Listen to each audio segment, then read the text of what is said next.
Theme தனன திறனா.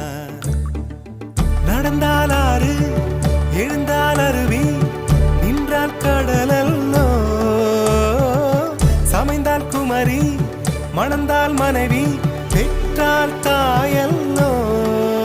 சிறு நதிகளே நதியிடும் கரைகளே கரை தொடும் நுரைகளே நுரைகளில் இவள் முகமே. சிறு நதி